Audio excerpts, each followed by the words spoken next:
당신이 무슨 얼굴로 여기 왔어요? 이서진의 목소리가 차갑게 떨렸습니다. 음파호수 공원, 사람들이 지나다니는 산책로 한복판이었어요. 25년 동안 어디 있었어요? 빈손으로 떠나더니 이제 와서 아버지 행세하려고. 하늘도 거들었습니다. 저 혼자 키운 거 아시죠? 당신은 도망친 거잖아요. 주변 사람들이 쳐다봤습니다. 호진은 고개를 숙였어요. 변명 한마디 못했죠. 죄송합니다. 겨우 나온 말이었습니다. 손이 떨렸어요. 죄송하다고 다 되는 줄 아세요? 이서진의 눈가가 붉어졌습니다. 호진의 눈에서도 눈물이 흘렀어요. 60평생 현장 장인으로 살아온 남자가 무너지는 순간이었습니다. 하지만 그들은 몰랐습니다. 이 남자가 25년 동안 얼마나 이 순간을 두려워했는지, 얼마나 돌아오고 싶었는지, 그리고 이제부터 어떻게 바뀔 건지. 서울 센트럴시티 터미널 지하 승강장에서 군산행 우등버스가 천천히 출발했습니다. 초가을 오후의 햇살이 고속도로 난간을 스치며 차창 안으로 흘러들었죠. 버스는 서해안 고속도로를 따라 남쪽으로 내려가기 시작했습니다. 뒷좌석에 앉은 장호진은 낡은 작업 가방을 무릎 위에 올려놓고 출장 서류를 정리했습니다. 마포구 해양정비업체와의 부품단가 협의서였어요. 군산 중고 선박 수리 공장 공장장으로 일한 지 15년째, 이런 출장이 낯설지는 않았습니다. 환갑을 코앞에 둔 그의 손등에는 용접 작업 중 생긴 흉터가 선명했어요. 바닷바람에 그을린 피부와 짧게 자른 흰머리가 현장에서 보낸 세월을 말해주고 있었죠. 서류를 넘기는 손가락 마디마다 굳은 살이 박혀 있었습니다. 옆자리에는 20대 후반쯤 되어 보이는 청년이 앉아 있었습니다. 검은색 후드티에 청바지 차림이었어요. 단정하게 자른 단발머리, 진지한 표정으로 태블릿 화면을 들여다보고 있었죠. 화면에는 배의 엔진 단면도가 띄워져 있었습니다. 엔진 진단 로그와 부식 판정 수치가 빼곡하게 정리되어 있었어요. 교체 부품 목록까지 체계적으로 분류되어 있었죠. 공업고 출신 대학 편입생으로 보였습니다. 호진은 무심코 옆을 흘끗 보다가 화면에 시선이 멈췄습니다. 저 정리 방식은 예사롭지 않았거든요. 현장에서 10년은 구른 사람의 노하우가 묻어나는 체계였어요. 학생치고는 너무 치밀했습니다. 청년의 무릎 옆에는 노트 한 권이 펼쳐져 있었습니다. 표지에 군산 조선기자재 협동조합 공모전 제출 초안이라고 적혀 있었어요. 페이지마다 여백 없이 메모와 계산식이 가득했죠. 도면 스케치도 몇 장 끼워져 있었습니다. 호진은 자신도 모르게 그 노트를 자세히 들여다보았습니다. 스마트 정비 시스템, 블록체인 기반 부품 이력 관리. 요즘 젊은 친구들이 연구하는 분야더군요. 현장 감각과 최신 기술이 잘 버무려진 기획안이었어요. 버스 안으로 들어오는 햇살이 시시각각 각도를 바꾸었습니다. 철제 난간의 그림자가 좌석 천위에서 흔들렸죠. 빛과 그림자가 교차하며 실내를 물들였습니다. 호진은 청년의 화면에서 눈을 떼고 다시 자신의 서류로 시선을 돌렸습니다. 그런데 이상하게 집중이 되지 않았어요. 옆자리 청년의 기술 메모가 자꾸 신경 쓰였거든요. 저렇게 준비하는 학생이라면 분명 좋은 결과를 낼 겁니다. 호진은 속으로 그렇게 생각했죠. 동시에 묘한 감정이 스멀거렸어요. 부러움인지 아쉬움인지 알 수 없는 느낌이었습니다. 차창 밖으로 군산 98km라고 적힌 표지판이 스쳐 지나갔습니다. 이제 1시간 반쯤 더 가면 도착이었어요. 호진은 작업복 주머니에 손을 넣었습니다. 진통제통이 손끝에 닿으며 발그락 소리를 냈죠. 요즘 들어 허리 통증이 심해졌거든요. 아침마다 한 알씩 먹어야 하루를 버틸 수 있었습니다. 수십 년 현장 생활의 대가였죠. 나이도 한몫했을 겁니다. 진통제통을 만지작거리다가 호진은 손을 뺐습니다. 아직은 괜찮았어요. 군산 도착해서 먹어도 늦지 않았죠. 버스는 계속 남쪽으로 달렸습니다. 들판 사이로 저녁 안개가 피어오르기 시작했어요. 황금빛 벼가 출렁이는 논 너머로 해가 기울고 있었습니다. 가을이 깊어지고 있었죠. 문득 마음 한편에서 오래된 감정이 밀려왔습니다. 뭐라 이름 붙이기 어려운 결핍 같은 것이었어요. 채워지지 않는 빈자리, 돌아갈 수 없는 시간에 대한 그리움이었죠. 25년 전도 이렇게 버스를 타고 떠났었습니다. IMF 때였어요. 살아남으려고 발버둥 쳤던 시절이었죠. 해외 기회를 쫓아 떠났다가 사기와 배신으로 무너졌습니다. 그리고 가족과 단절됐어요. 호진은 주먹을 꽉 쥐었습니다. 손등에 흉터가 당겼죠. 지금은 다릅니다. 공장장으로 인정받고 지역에서 존경받고 다시 일어섰으니까요. 재기에 성공했습니다. 하지만 그럼에도 불구하고 채워지지 않는 무언가가 있었습니다. 돌이킬 수 없는 선택, 되돌릴 수 없는 과거였죠. 특히 군산 문화동 어딘가에 있을 반찬가게 앞을 지날 때마다 발걸음이 멈췄습니다. 들어갈 자격이 있을까? 용서받을 수 있을까? 그런 질문이 늘 그를 괴롭혔어요. 청년이 태블릿 화면을 끄고 창밖을 바라보았습니다. 호진도 똑같이 창밖을 보고 있었어요. 둘 다 아무 말 없이 각자의 생각에 잠겨 있었죠. 버스가 톨게이트를 지나갔습니다. 군산까지 이제 얼마 남지 않았어요. 호진은 가방을 정리하며 벨트를 다시 메었습니다. 서류를 챙겨 넣고 지퍼를 천천히 올렸죠. 그런데 이상하게 불안한 예감이 들었습니다. 무엇 때문인지는 알 수 없었지만 오늘따라 마음이 무거웠어요. 가슴 한편이 답답하게 조이는 느낌이었죠. 곧 도착할 군산 땅에서 무슨 일이 기다리고 있을까요? 호진은 눈을 감았습니다. 그리고 작게 한숨을 내쉬었어요. 버스 엔진 소리만이 정적을 채우고 있었습니다. 버스가 경부 고속도로를 벗어나 서해안 고속도로로 진입할 때였습니다. 옆자리 청년의 휴대폰 화면이 환하게 켜졌어요. 메신저 알림이었죠. 화면 상단에 엄마 이서진이라는 발신명이 떠올랐습니다. 미리 보기 문구가 반짝였어요. 하늘아, 오늘 저녁 반찬가게 문 일찍 닫는다. 군산 문화동 쪽 배달 끝나면. 호진의 시선이 그 화면에 멈췄습니다. 심장이 쿵하고 내려앉는 느낌이었어요. 이서진, 군산 문화동, 반찬가게. 세 단어가 머릿속에서 빠르게 연결됐습니다. 호흡이 짧아졌어요. 입안이 바짝 말랐죠. 설마, 아니겠지. 그럴 리 없어. 하지만 우연치고는 너무 많은 것들이 겹쳤습니다.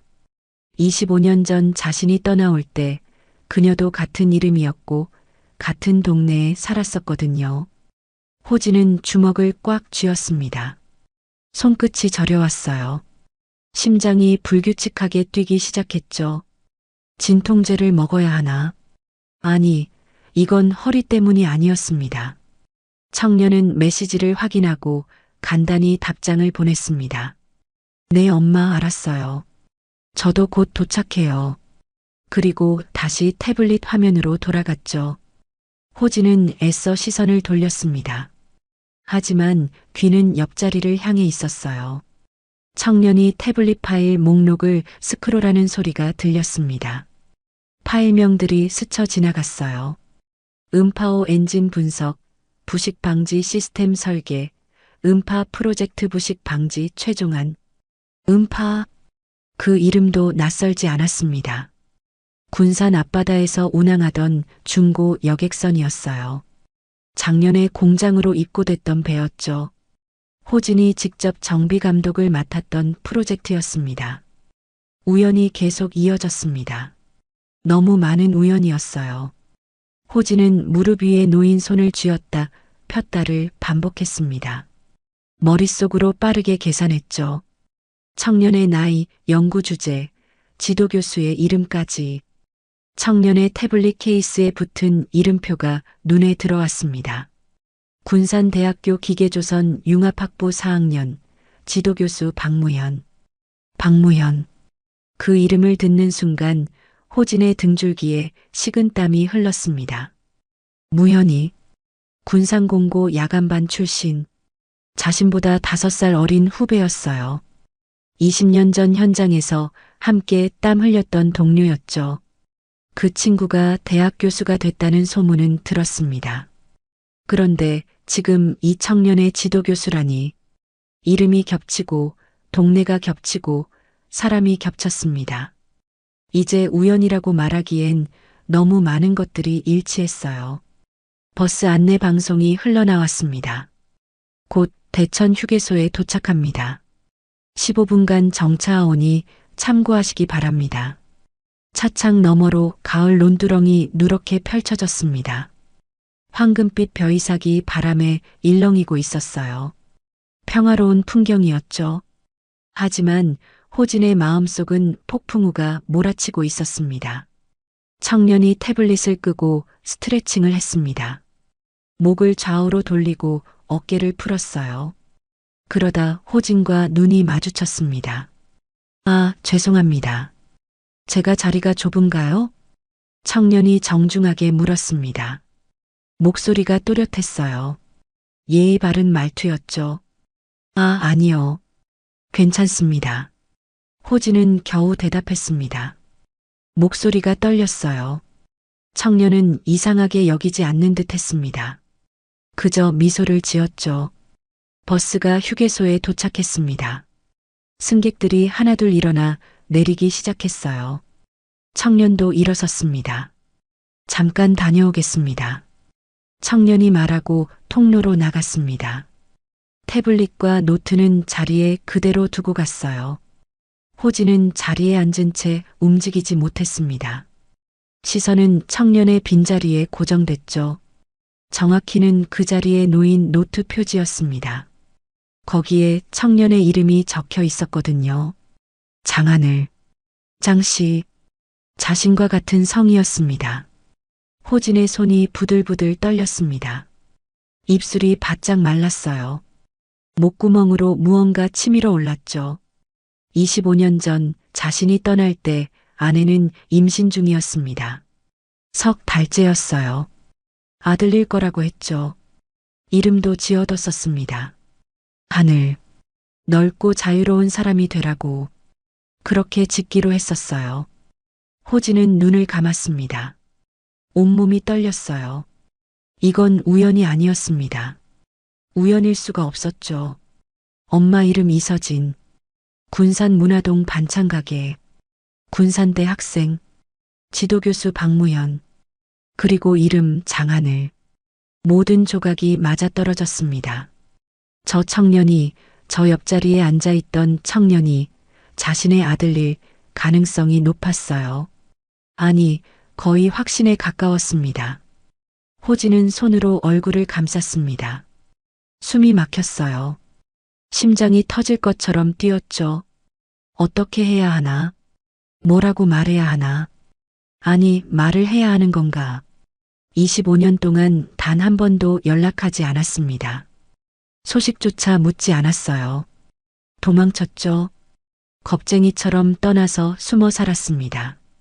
재기에 성공했어도, 공장장이 되어도, 지역에서 인정받아도 그들 앞에 설 자격은 없다고 생각했거든요. 그런데 지금 이렇게 마주쳤습니다. 우연히 버스 옆자리에서 창밖으로 휴게소의 불빛이 보였습니다. 승객들이 삼삼오오 모여 담배를 피우고 커피를 마시고 있었어요. 청년도 저 어딘가에 있을 겁니다. 호진은 천천히 일어났습니다. 다리가 후들거렸어요.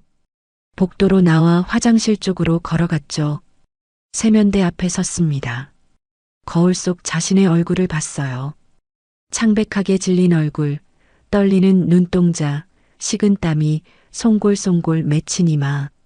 수도꼭지를 틀고 찬물로 얼굴을 씻었습니다.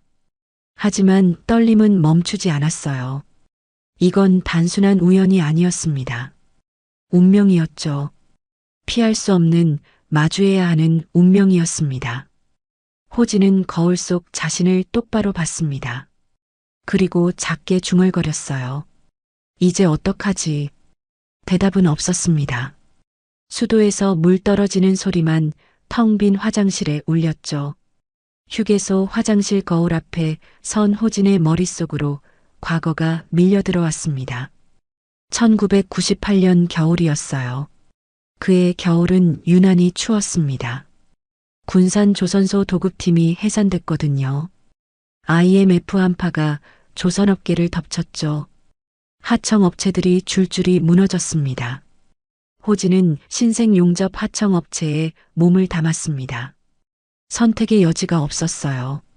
아내는 임신석 달째였고 대출 이자는 매달 밀려왔죠. 살아남아야 했습니다. 그때 외지 선주가 나타났습니다. 중국 칭다오 항만 공사 단기 프로젝트였어요. 석 달만 일하면 밀린 빚을 모두 갚을 수 있는 금액이었죠. 장 반장, 이거 놓치면 안 돼. 지금 아니면 기회 없어. 팀 리더가 귀띔했습니다. 다급했어요. 호진도 마찬가지였죠. 계약서는 허술했습니다. 한글과 중국어가 뒤섞여 있었고 중요한 조항들이 애매하게 적혀 있었어요. 언어 장벽도 문제였죠. 하지만 호진은 무시했습니다. 일단 가야죠. 여기서 이러고 있을 순 없잖아요. 군산 항만 창고에서 보증금을 송금했습니다. 통장에 남은 마지막 돈이었어요. 그리고 이틀 후 배에 올랐죠. 칭다오에 도착한 건 사흘째 되던 날이었습니다. 항구에서 트럭을 타고 1시간을 더 달렸어요. 도착한 작업장은 임시 설비였습니다. 안전 규정 같은 건 없었어요. 녹슨 비계와 낡은 용접기가 전부였죠. 숙소라고 안내받은 곳은 컨테이너, 박스 6개를 붙여놓은 가건물이었습니다. 보험은요? 체류 서류는 어떻게 되는 거죠? 호진이 팀 리더에게 물었습니다. 곧 처리된다니까. 일단 작업부터 시작하자고.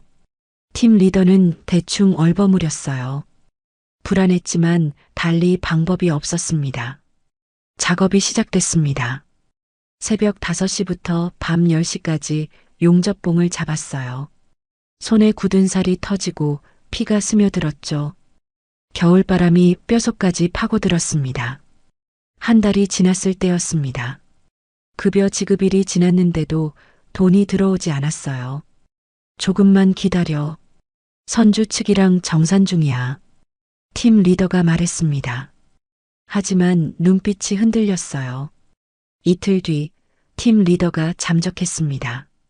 연락도 안 됐죠. 숙소 비용이 석 달째 체납됐다는 통보가 왔습니다. 현장 관리인이 호통을 쳤어요. 돈 안 내면 다 쫓아낼 거야. 알아서 해. 중국어와 영어가 뒤섞인 말이었지만 의미는 분명했습니다. 호진과 동료 3명은 항만촌 지하방으로 밀려났어요. 지하방은 습기로 가득했습니다. 벽에 곰팡이가 피어 있었고 창문도 없었죠. 4명이 비좁은 방에서 겨울을 났습니다. 밤마다 손이 아팠습니다. 굳은 살이 터진 자리에서 피가 스며들었어요. 반창고로 감싸도 다음 날이면 다시 터졌죠. 어느 날 밤 호진은 주머니에서 낡은 수첩을 꺼냈습니다. 문화동 주소가 적혀 있었어요. 아내의 친정 주소였죠. 젖은 손바닥에서 수첩이 구겨졌습니다. 글씨가 번졌어요. 호진은 그 수첩을 가슴팍에 꼭 안았습니다. 미안해. 조금만 기다려. 꼭 돌아갈게. 작은 목소리로 중얼거렸습니다. 대답은 없었죠. 호진은 매일 일지를 썼습니다. 낡은 노트 한 권에 하루 일과를 기록했어요. 마지막 줄에는 늘 같은 다짐을 적었죠. 살아서 꼭 돌아가겠다. 한 줄 문장이었습니다. 하지만 그게 전부였어요. 그것만이 버틸 수 있는 이유였죠. 현장은 지옥이었습니다. 부두의 소금기가 폐를 긁어냈고 용접 연기가 목을 조였어요. 안전모도 제대로 된 게 없었죠. 몇 번이나 추락사고가 났습니다. 동료 한 명이 발목을 다쳤습니다. 병원비가 없어서 그냥 버텼어요. 결국 그 친구는 절뚝거리며 한국으로 돌아갔죠. 석 달이 지났습니다. 약속된 급여는 한 푼도 받지 못했어요. 선주 측은 연락이 두절됐고 현장 관리인은 모른 척 했습니다. 사기당한 거야. 우리 다 당한 거라고. 동료가 울먹였습니다. 호진도 알고 있었어요. 하지만 인정하기 싫었죠. 돌아갈 얼굴이 없었습니다. 빈손으로 어떻게 돌아가나요? 더 큰 빚만 지고 말았어요. 자책이 살을 파고들었습니다. 밤마다 편지를 썼습니다. 아내에게 보낼 편지였어요. 하지만 붙일 수 없었죠. 무슨 말을 하겠어요. 미안하다는 말밖에 할 게 없었습니다. 서랍에는 붙이지 못한 엽서가 쌓였습니다. 한 번은 용기를 내서 국제우편으로 보냈어요. 하지만 반송됐죠.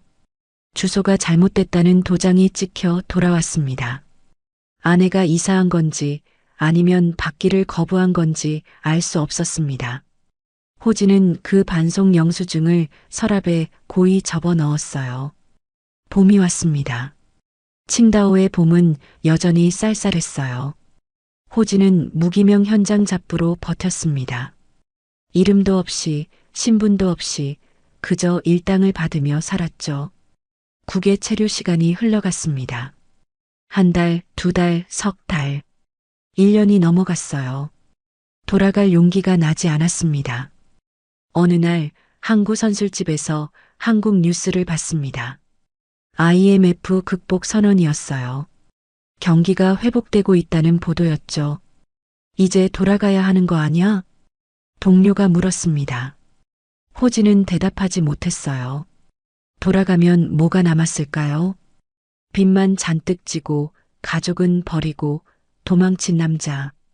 그게 자신의 정체였습니다. 호진은 소주잔을 들이켰습니다. 목이 탔어요. 눈물이 핑 돌았죠. 조금만 더 벌면 돌아갈게. 스스로에게 거짓말을 했습니다. 하지만 그 조금만 더는 끝이 없었어요. 결국 호진은 칭다오를 떠났습니다. 또 다른 항구로, 또 다른 공사장으로 떠돌았죠. 무기명 노동자로 그림자처럼 살았습니다. 군사는 멀어졌습니다. 문화동은 기억 속으로 사라졌어요. 아내와 뱃속 아이도 점점 흐릿해졌죠. 그렇게 25년이 흘렀습니다. 호진은 세면대 수도꼭지를 잠갔습니다. 거울 속 자신의 얼굴을 봤어요. 환갑을 앞둔 늙은 남자였습니다. 손등에 흉터를 쓰다듬었습니다. 칭다오에서 생긴 상처였어요. 그때의 고통이, 후회가, 자책이 모두 이 흉터 안에 남아 있었죠. 돌아갈 자격이 있을까? 작게 중얼거렸습니다. 대답은 여전히 없었어요. 휴게소 안내 방송이 들렸습니다. 버스가 곧 출발합니다. 승객 여러분께서는 서둘러 탑승해 주시기 바랍니다. 호진은 화장실을 나왔습니다. 버스로 걸어가는 발걸음이 무거웠어요. 이제 곧 군산입니다. 그곳에서 무엇이 기다리고 있을까요? 아니, 이미 알고 있었습니다. 옆자리 청년이 바로 그 답이었죠. 버스가 다시 출발했습니다. 호진은 자리에 앉아 창밖을 바라봤어요. 칭다오에서의 기억이 아직 가시지 않았죠. 그로부터 몇 해가 흘렀습니다. 2005년 봄이었어요. 호진은 결국 한국으로 돌아왔습니다. 빈손이었죠. 아니, 빚과 흉터만 잔뜩 안고 돌아왔습니다. 군산 포구의 소형 선박 수리 공장에 재취업했습니다. 밑바닥부터 다시 시작이었어요. 용접공으로 들어갔죠. 아무도 그의 과거를 묻지 않았습니다. 첫날부터 호진은 달랐습니다. 작업을 시작하기 전에 공정표를 직접 만들었어요. 낡은 노트에 빼곡하게 적었죠. 순서, 시간, 주의사항까지 세세하게 정리했습니다. 장 씨, 굳이 그렇게까지 해야 하나? 동료가 물었습니다. 호진은 고개를 끄덕였어요. 해야죠. 실수하면 안 되니까요. 현장 개선 메모도 썼습니다. 작업 중 발견한 문제점을 기록했어요. 용접 불량이 자주 나는 부위, 부식이 빠른 부품, 효율적인 작업 동선까지 모든 걸 메모했죠. 석 달 만에 결과가 나타났습니다. 호진이 맡은 구역의 불량률이 절반으로 떨어졌어요. 재작업이 줄어들었죠. 공정 시간도 단축됐습니다. 공장주가 호진을 불렀습니다. 장 씨, 어떻게 한 거요? 그냥 꼼꼼하게 했습니다. 기록하고, 분석하고, 개선하고요. 현장에서 몇 년 했소? 20년쯤 됩니다. 공장주가 고개를 끄덕였어요. 믿음이 생긴 눈빛이었죠. 그해 여름 고철값이 폭락했습니다. 업계가 술렁였어요. 선주들이 수리를 미루기 시작했죠. 공장들이 하나둘 문을 닫았습니다. 하지만 호진이 있던 공장은 달랐습니다. 야적장을 표준화했거든요. 부품을 체계적으로 분류하고 재고를 정확히 관리했죠. 낭비가 줄었습니다. 장씨 덕분에 버티고 있소. 공장주가 말했습니다. 호진은 묵묵히 고개를 숙였어요. 선주들의 신뢰도 쌓였습니다. 약속은 반드시 지켰거든요. 납기를 어긴 적이 없었죠. 품질도 보장했습니다. 고철값이 오르든 내리든 기준을 지켰어요. 2008년 공장주가 호진에게 제안했습니다. 공장장 맡아주시오. 호진은 놀랐습니다. 예상하지 못한 제안이었어요. 제가요? 누가 더 적합하겠소? 주주 지분도 일부 드리겠소. 고맙습니다. 호진은 공장장이 됐습니다. 책임이 무거웠죠. 하지만 피하지 않았습니다. 자정이 넘어서도 일했습니다. 배기 매니폴드 부식 패턴을 기록했어요. 엑셀 파일로 축적했죠. 어느 선박의 어느 부위가 언제쯤 문제가 생기는지 데이터를 모았습니다. 왜 그렇게까지 하십니까? 직원이 물었습니다. 예방이 중요하니까요. 미리 알면 사고를 막을 수 있잖아요.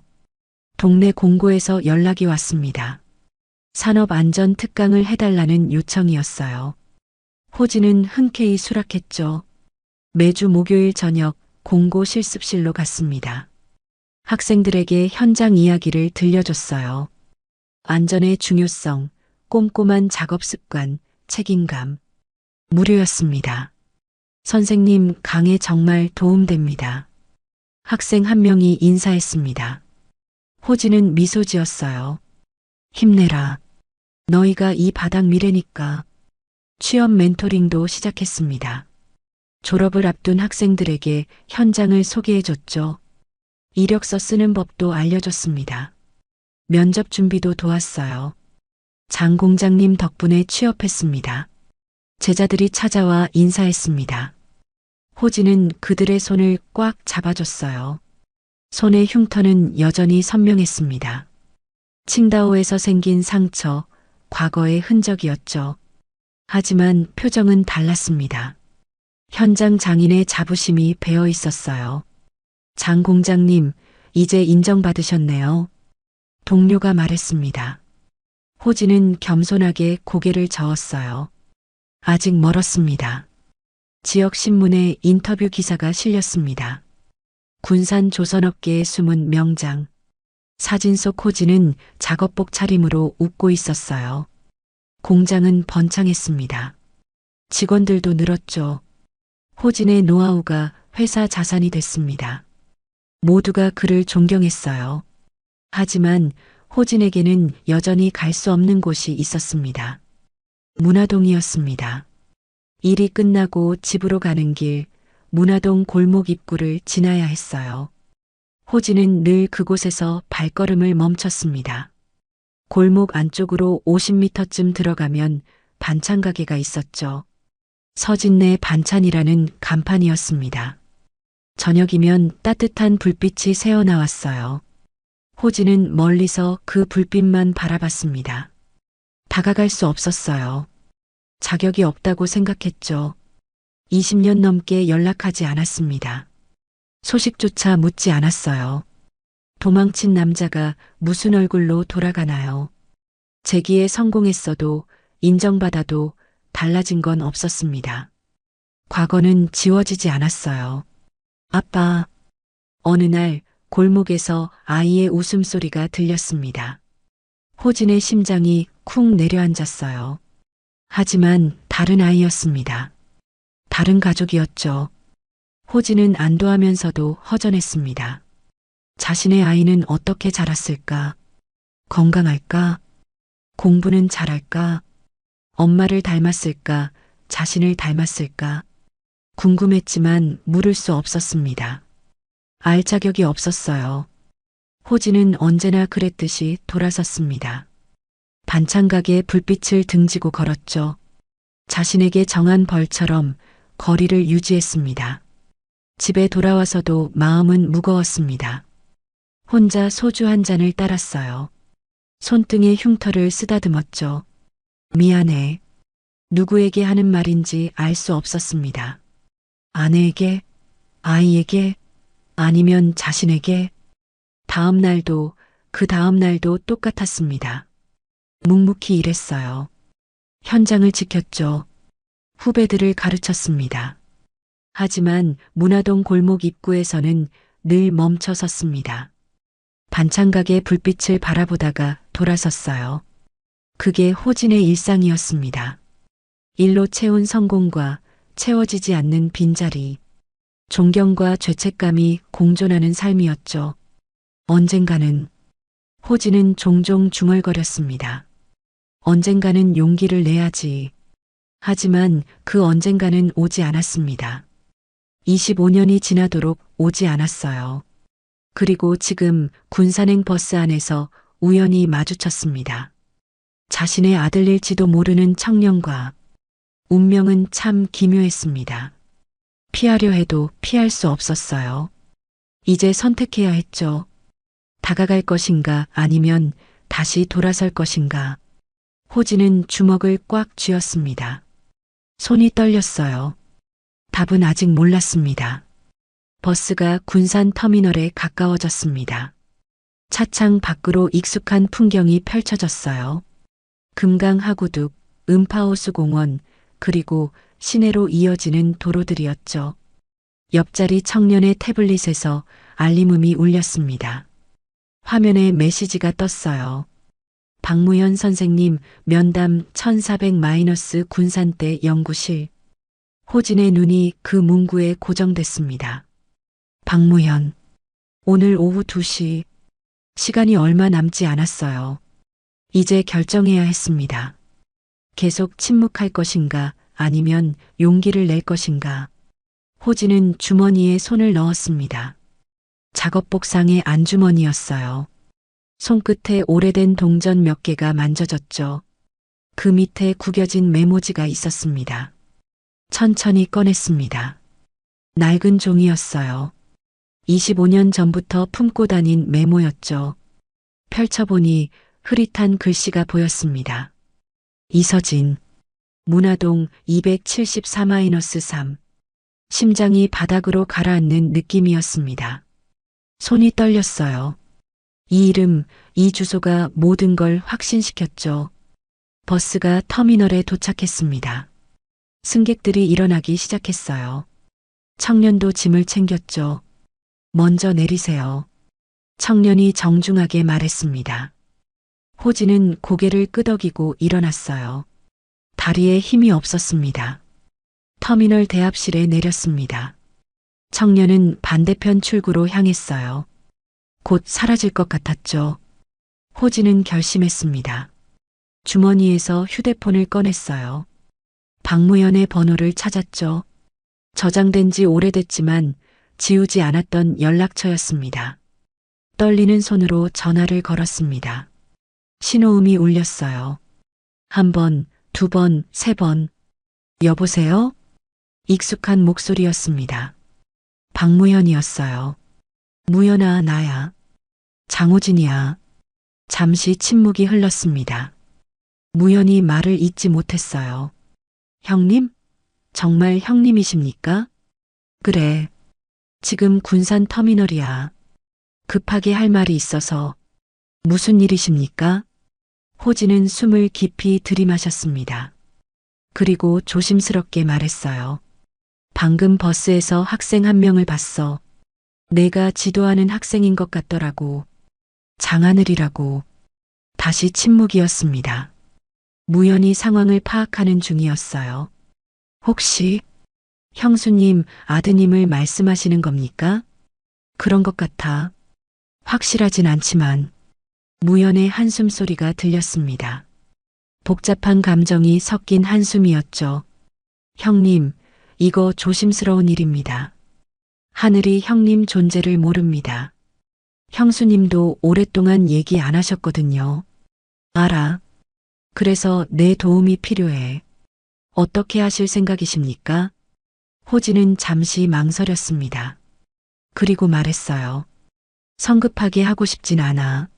먼저 서진이 의사를 확인해야 할 것 같아. 내가 나타나는 걸 원하는지. 현명하신 판단입니다. 제가 중간에서 조율해 보겠습니다. 고맙다. 무연아. 형님, 25년 만입니다. 많이 기다리셨죠? 호진은 대답하지 못했습니다. 목이 메었거든요. 전화를 끊었습니다. 손이 여전히 떨렸어요. 터미널 벤치에 주저앉았죠. 창밖으로 음파호수 공원이 보였습니다. 분수대에서 물줄기가 솟아올랐어요. 오후 햇살에 분무가 반짝이며 흩어졌죠. 무지개가 어렴풋이 떠올랐습니다. 호진은 그 풍경을 물끄러미 바라봤습니다. 25년 전 서진과 함께 걸었던 곳이었어요. 아이가 생겼다고 말했을 때 둘이 손잡고 걸었던 길이었죠. 우리 아들 낳으면 여기 자주 데리고 오자. 서진이 웃으며 말했었습니다. 호진도 웃었죠. 그래, 매주 올게. 하지만 그 약속은 지켜지지 않았습니다. 호진은 떠났고 돌아오지 않았어요. 이제 그 시간이 움직이기 시작했습니다. 오래 미뤄둔 시간이 흐르기 시작한 거예요. 확실했습니다. 두려웠습니다. 거부당할까봐, 미움받을까봐 무서웠어요. 하지만 더 이상 피할 수 없었죠. 호진은 일어났습니다. 가방을 챙겼어요. 일단 숙소로 가야 했습니다. 무연의 연락을 기다려야 했죠. 터미널을 나서며 다시 한번 음파호수 공원을 바라봤습니다. 분수대가 여전히 물을 뿜어 올리고 있었어요. 곧 만나게 되겠지. 작게 중얼거렸습니다. 누구를 말하는 건지 스스로도 확실하지 않았어요. 서진인지, 하늘인지, 아니면 과거의 자신인지. 발걸음을 옮겼습니다. 무거운 발걸음이었지만 멈추지 않았어요. 이제는 앞으로 나아가야 했으니까요. 늦은 오후였습니다. 음파호수 공원 산책로에 사람들이 모이기 시작했어요. 먼저 도착한 건 박무현이었습니다. 정장 차림의 서류 가방을 든 모습이었죠. 벤치에 앉아 호수를 바라봤습니다. 10분쯤 지나 이서진과 하늘이 나타났습니다. 어머니와 아들이 나란히 걸어왔어요. 이서진은 베이지색 코트를 입고 있었죠. 단아한 인상이었지만 표정은 굳어 있었습니다. 하늘은 검은 후드티 차림이었습니다. 어머니 옆에서 어색하게 걸었어요. 무슨 일인지 아직 정확히 모르는 얼굴이었죠. 교수님, 이서진이 무연에게 인사했습니다. 목소리가 차갑게 가라앉아 있었어요. 형수님, 하늘군. 앉으시죠. 세 사람이 벤치에 앉았습니다. 바람이 불었어요. 코스모스가 흔들리고 호수 가장자리 갈대가 미세하게 출렁였죠. 그때 호진이 나타났습니다. 산책로 끝에서 천천히 걸어왔어요. 작업복 차림이었죠. 오래된 가방을 손에 들고 있었습니다. 이서진의 시선이 그에게 고정됐습니다. 하늘도 고개를 돌렸어요.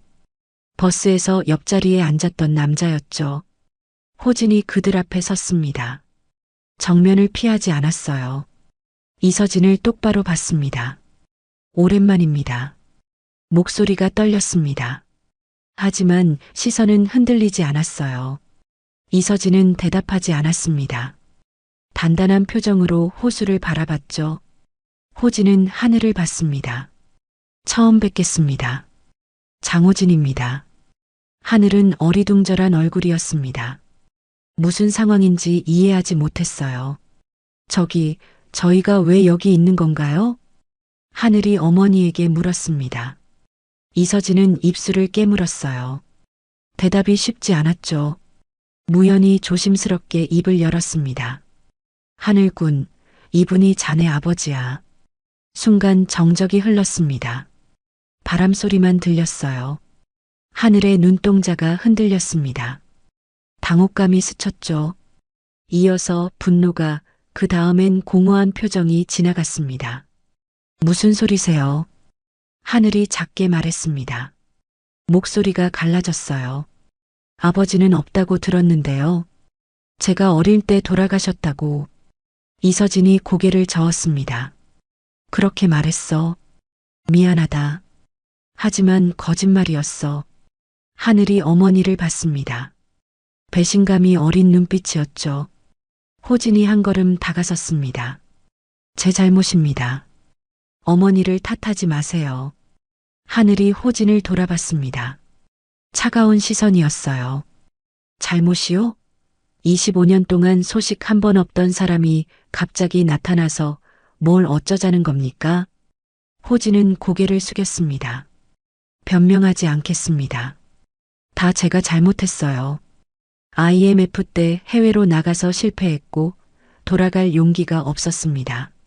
겁쟁이였죠. 그래서요? 이제 와서 미안하다고 하면 다 해결됩니까? 하늘의 목소리가 높아졌습니다. 억눌렀던 감정이 터져나왔어요. 제가 얼마나 궁금했는지 아세요?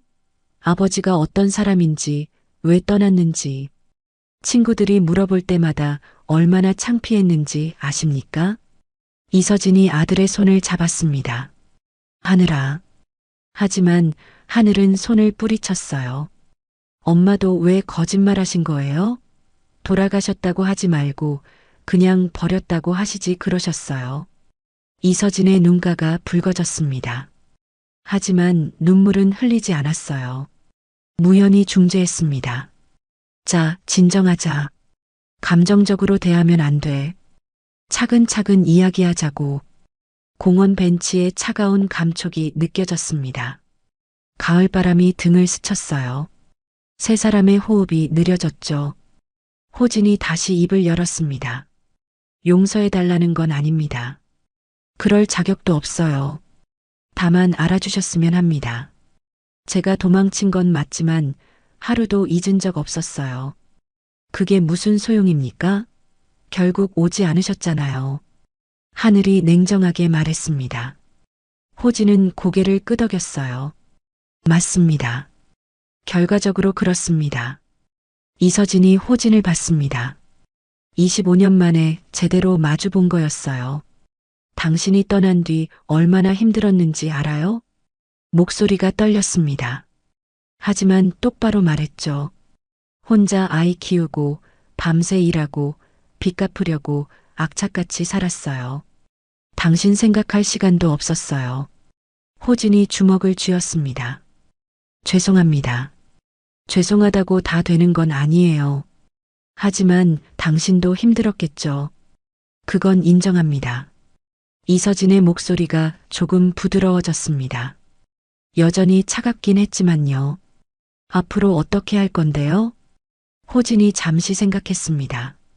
그리고 말했어요. 제가 바라는 건 많지 않습니다. 가끔 하늘이를 볼 수 있다면 그것만으로도 감사하겠습니다.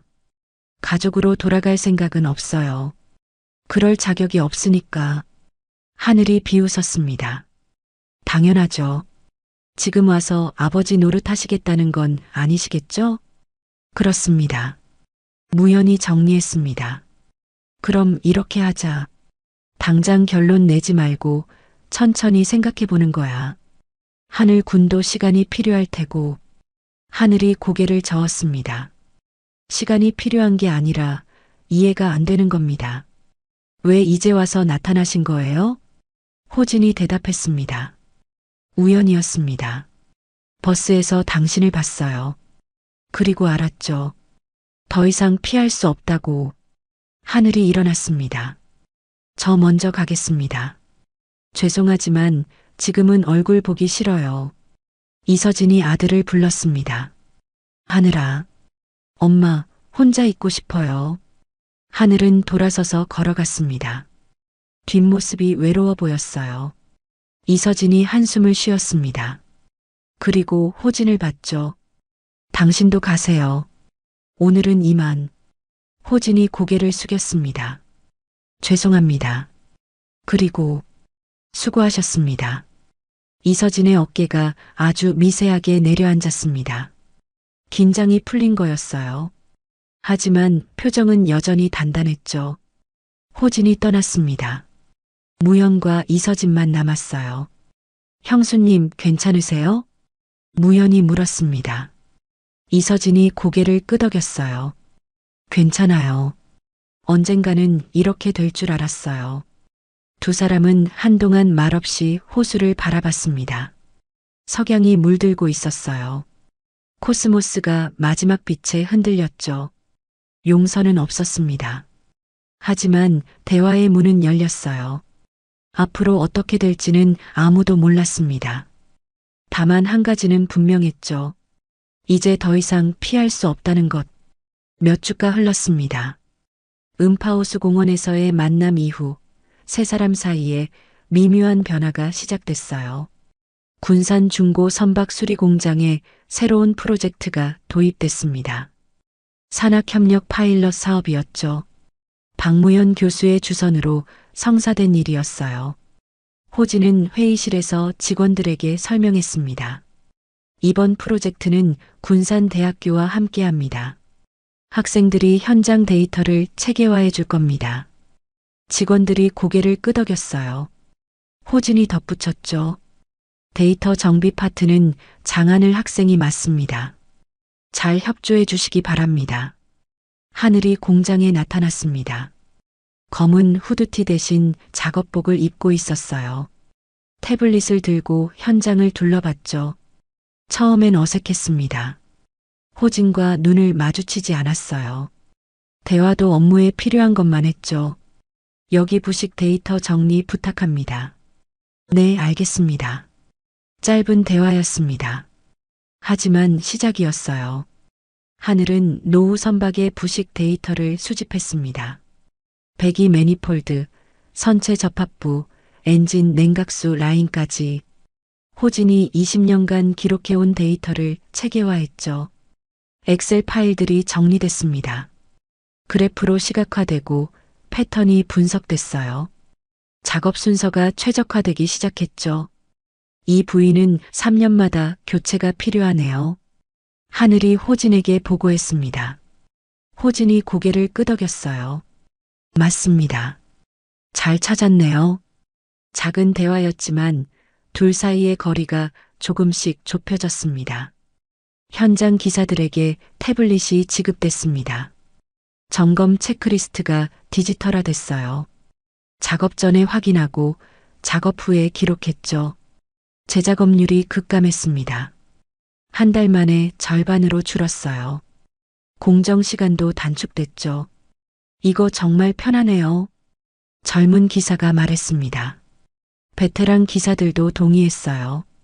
처음엔 귀찮았는데 익숙해지니까 좋네. 호진은 현장을 돌며 확인했습니다. 모든 게 계획대로 돌아가고 있었어요. 지역 조합 품평회가 열렸습니다. 군산 조선기자재 협동조합 주최였죠. 여러 업체들이 모였습니다. 호진의 공장이 발표했습니다. 하늘이 프레젠테이션을 맡았어요.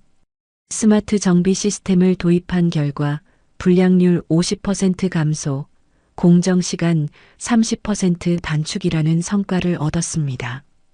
참석자들이 박수를 쳤습니다. 질문이 이어졌어요.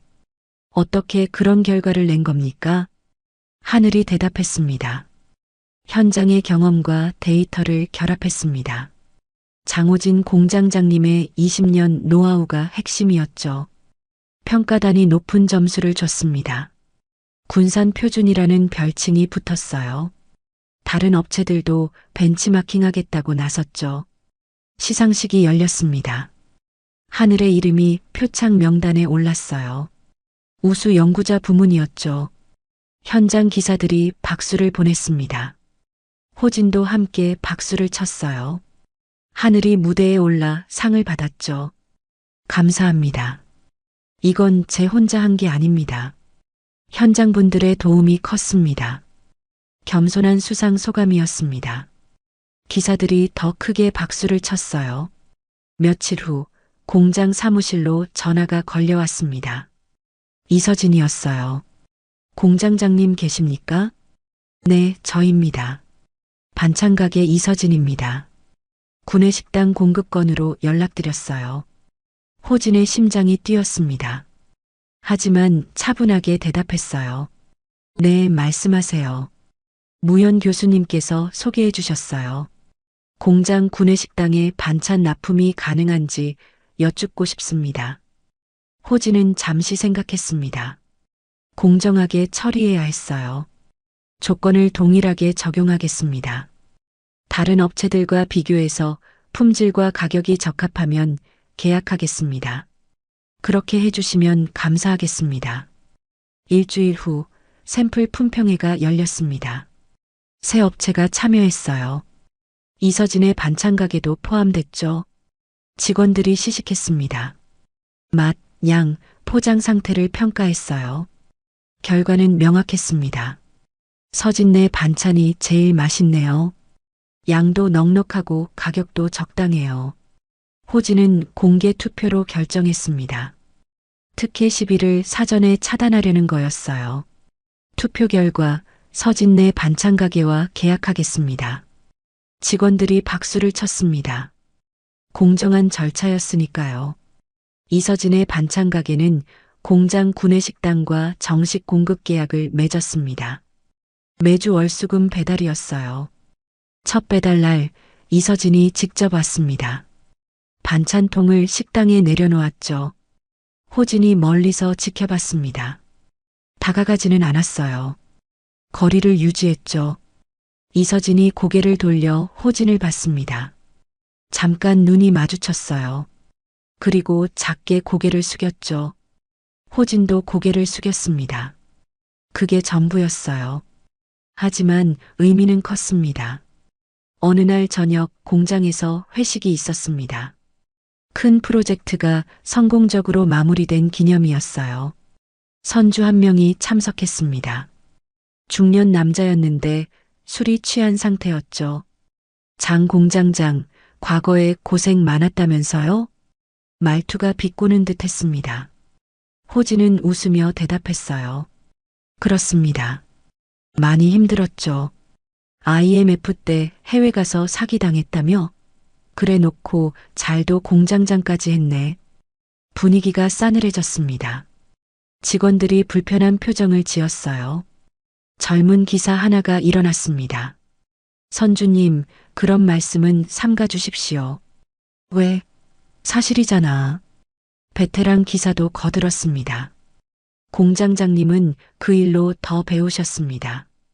그래서 우리 공장이 지금 이렇게 성공한 거예요. 다른 직원들도 동조했습니다. 맞습니다. 공장장님 없었으면 우리 공장 진작 망했어요. 선주가 당황했습니다. 예상치 못한 반응이었거든요. 호진이 손을 들어 제지했습니다. 괜찮습니다. 선주님 말씀도 틀린 건 아니에요. 그리고 선주를 똑바로 봤죠. 네, 저는 실패했습니다. 사기도 당했고 도망도 쳤죠. 부끄러운 과거입니다. 잠시 멈췄다가 이어 말했어요. 하지만 그 실패에서 배웠습니다. 철저함, 신뢰, 책임감. 그게 지금의 저를 만들었어요. 직원들이 조용히 들었습니다. 현장은 결과로 말합니다. 과거가 아니라 지금이 중요하죠. 선주님도 그래서 저희 공장을 택하신 거 아닙니까? 선주가 할 말을 잃었습니다. 호진이 미소 지었어요. 건배합시다. 성공적인 프로젝트를 위해 직원들이 일제히 잔을 들었습니다. 선주도 어쩔 수 없이 따라했죠. 현장 기준이 승리한 순간이었습니다. 묵은 멸시는 통쾌하게 무력화됐어요. 회식이 끝나고 직원들이 하나둘 떠났습니다. 호진은 공장 마당에 서서 밤하늘을 올려다봤어요. 별이 밝았습니다. 가을 밤하늘이었죠. 공장장님, 뒤에서 목소리가 들렸습니다. 돌아보니 하늘이 서 있었어요. 아직 안 갔어요? 네, 정리할 게 있어서요. 둘은 잠시 말없이 서 있었습니다. 그러다 하늘이 먼저 입을 열었어요. 오늘 멋있으셨어요. 호진이 놀라 하늘을 봤습니다. 회식 자리에서요. 당당하셨어요. 고맙네요. 하늘이 작게 웃었습니다. 처음 보는 미소였어요. 앞으로도 잘 부탁드립니다. 그래요. 잘 부탁합니다. 두 사람은 악수를 나눴습니다. 짧은 악수였지만 의미는 컸죠. 새로운 시작이었습니다. 겨울이 찾아왔습니다. 음파호수 공원의 나무들은 잎을 떨구고 앙상한 가지만 남았어요. 어느 토요일 오후 세 사람이 다시 공원 벤치에 모였습니다. 호진, 이서진, 그리고 하늘이었죠. 이번엔 무연도 함께였어요. 하늘이 큰 포스터통을 들고 왔습니다. 졸업 전시 준비물이었어요. 이거 좀 보세요. 포스터를 펼쳤습니다. 군산 부식 표준화 프로젝트 마이너스 스마트 정비 시스템 구축이라는 제목이 적혀 있었죠. 그래프와 사진이 가득했습니다. 호진이 포스터를 자세히 봤습니다. 자신이 기록한 데이터들이 체계적으로 정리되어 있었어요. 잘 만들었네요. 공장장님 덕분입니다. 20년 데이터가 없었으면 불가능했어요. 하늘이 진심으로 말했습니다. 호진은 고개를 저었어요. 자네가 정리해 준 거지. 내 건 그냥 메모였어. 이서진이 가방에서 서류를 꺼냈습니다. 공급계약 갱신 서류였어요. 이것도 보세요. 이번 분기 계약이에요. 깔끔한 직인이 찍혀 있었습니다. 납품 일정표도 첨부되어 있었죠. 월수금 오전 10시. 규칙적이었습니다. 안정적으로 잘 납품하고 계십니다. 무연히 말했습니다. 이서진이 미소 지었어요. 덕분에 가게도 안정됐어요. 직원도 한 명 뽑았죠. 축하드립니다. 호진이 말했습니다. 이서진이 그를 봤어요. 예전처럼 차갑지 않은 시선이었죠. 당신도 수고 많으셨어요. 짧은 말이었지만 의미가 컸습니다. 인정이었어요. 호진은 주머니에서 봉투 하나를 꺼냈습니다. 유언장 초안이었어요. 이것도 정리했습니다. 첫 장을 펼쳤습니다. 손글씨로 메모가 적혀 있었죠. 채무 아닌 채움. 네 글자였습니다. 하늘이 물었어요. 무슨 뜻이에요? 빚을 갚는 게 아니라 채우는 거라는 뜻이야. 과거는 지울 수 없지만 지금부터 채워갈 수는 있으니까. 호진이 설명했습니다. 하늘이 고개를 끄덕였어요. 좋은 말씀이네요. 이서진도 동의했습니다. 그렇게 하세요. 우리도 그렇게 할게요. 과오의 언어가 바뀌고 있었습니다. 변명에서 책임으로, 책임에서 실천으로, 실천에서 신뢰로 이어지고 있었죠. 네 사람은 한동안 호수를 바라봤습니다. 겨울 햇살이 잔잔한 물결에 반짝였어요. 그럼 저는 이만 가보겠습니다. 하늘이 일어났습니다. 포스터를 다시 말았죠. 다음 주 졸업 전시 오실 거죠? 호진에게 물었습니다. 호진이 고개를 끄덕였어요. 꼭 가겠습니다. 엄마도요? 이서진도 고개를 끄덕였습니다. 당연하지. 하늘이 웃었습니다. 따뜻한 미소였어요. 그럼 거기서 봬요. 하늘이 먼저 떠났습니다. 이서진도 일어났어요. 저도 가야 해요. 가게 문 열어야죠. 수고하세요. 호진이 말했습니다. 이서진이 잠깐 머뭇거렸어요. 그러다 말했죠. 가끔 공장 앞 지나갈 때 있어요. 그때 인사할게요. 네, 그러세요. 이서진도 떠났습니다. 호진과 무연만 남았어요. 형님, 잘하고 계십니다. 무연이 말했습니다. 호진이 한숨을 쉬었어요. 아직 멀었어. 25년을 어떻게 다 메우겠어. 천천히 하세요.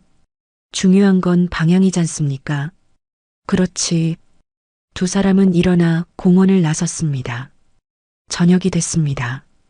군산항에 작업등이 켜졌어요. 선체 그림자가 물 위로 길게 늘어졌죠. 공장에서는 하루 일과가 마무리됐습니다. 공구함의 쇠잠금이 닫히는 소리가 들렸어요. 하루의 마침표였죠. 하늘은 사무실에서 현장 로그를 백업했습니다. 오늘 작업 기록을 클라우드에 저장했어요. 내일도 모레도 계속될 작업이었죠. 호진은 난로 옆 의자에 작업복을 걸어뒀습니다. 손등에 흉터를 쓰다듬었어요. 이제 그 흉터는 부끄러움이 아니었습니다. 살아온 증거였죠. 겨울바람이 공장 마당을 스쳤습니다. 바다 냄새가 났어요. 거기에 용접 연기가 섞여 있었죠. 호진은 창밖을 바라봤습니다. 문화동 쪽 불빛이 어렴풋이 보였어요. 이서진의 반찬 가게일 겁니다. 더 이상 발걸음을 멈추지 않았습니다. 이제는 들어갈 수 있었어요. 아직은 조심스럽지만 언젠가는 당당하게 들어갈 수 있을 거예요. 과거에 끊어진 선은 다시 묶이고 있었습니다. 기술과 밥상이라는 두 개의 줄로요. 하나는 아들과의 연결이었고 다른 하나는 아내와의 연결이었죠. 완벽하지 않았습니다. 여전히 서먹했고 조심스러웠어요. 하지만 그게 시작이었습니다. 호진은 작업복 주머니에서 진통제통을 꺼냈습니다. 이제는 자주 먹지 않았어요. 마음이 편해지니 몸도 좋아졌죠. 하나를 손에 올려놓고 봤습니다. 그러다 다시 통에 넣었어요. 오늘은 안 먹어도 될 것 같았습니다. 늦게 온 정이었습니다. 25년이나 걸렸죠. 하지만 왔습니다. 조용히 따뜻하게 내려앉았어요. 호진은 눈을 감았습니다. 깊게 숨을 들이마셨어요. 바다 냄새, 용접 연기, 그리고 희미한 반찬 냄새까지 모든 게 섞여 있었죠. 살아있구나. 작게 중얼거렸습니다. 살아있었습니다. 그리고 다시 시작하고 있었어요. 실수해도 괜찮습니다. 넘어져도 괜찮아요. 중요한 건 다시 일어서는 거니까요. 그리고 책임지는 거죠. 변명하지 않고 도망치지 않고 정면으로 마주하는 겁니다. 그게 호진이 배운 거였어요. 25년 동안의 긴 여정 끝에 얻은 교훈이었죠. 공장 불이 하나둘 꺼졌습니다. 하루가 끝나고 있었어요. 호진은 코트를 걸치고 공장을 나섰습니다. 찬바람이 얼굴을 스쳤죠. 집으로 향하는 길, 문화동을 지나갔습니다. 반찬 가게에 불빛이 보였어요. 이번에는 멈추지 않았습니다. 천천히 걸어갔죠. 가게 앞에 섰습니다. 유리창 너머로 이서진이 보였어요. 반찬을 정리하고 있었죠. 호진은 문을 열지 않았습니다. 아직은 때가 아니었어요. 하지만 언젠가는요. 이서진이 고개를 들어 창밖을 봤습니다. 호진과 눈이 마주쳤어요. 잠깐의 침묵이 흘렀습니다. 그러다 이서진이 작게 고개를 끄덕였죠. 호진도 고개를 숙였습니다. 그리고 돌아섰어요. 발걸음이 가벼웠습니다. 마음도 가벼웠죠. 겨울밤 하늘에 별이 떴습니다. 수없이 많은 별들이요. 호진은 그 별들을 올려다봤습니다. 그리고 생각했죠. 괜찮아. 천천히 가면 돼. 바람이 불었습니다. 차가웠지만 상쾌했어요. 새로운 계절이 오고 있었습니다.